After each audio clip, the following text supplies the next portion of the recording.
Qaydalar var, amma onların icra edilmə metodu, mexanizmi yoxdur. Hər birinizi Allahın salamı ilə salamlayıram, əziz və dəyərli izləyicilərimiz. Bildiyiniz kimi, hər bir insan, istər müəllim olsun, istər ruhani olsun, istər ata olsun, övladına nəsihət versin. Fərqi yoxdur da, hər bir mövzuda insanlar bir-birlərinə nəsihət verirlər, məsləhət verirlər ki, məsələn, insanlar deyirlər ki, sən əxlaqlı olmalısan, dürüst olmalısan, etibarlı olmalısan, gərək insanlara zülm eləməyəsən və eyni zamanda həmin o insanlara deyirlər ki, xəyanət eləməməlisən, doğru danışmalısan, yalan danışmamalısan, azad olmalısan və s. bu cür əxlaqi qaydalar göstərilir. Amma heç kəs onlara deyilən bu qaydaları hansı mexanizm daxilində həyata keçirməli olduqlarını demir.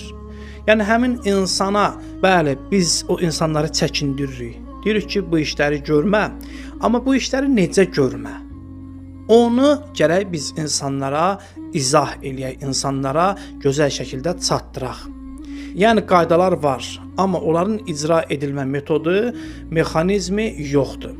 Qaydalar olduğu kimi gərək mexanizmdə göstərilsin ki, həmin insanlar həmin o qayda qanunlara riayət eləsinlər.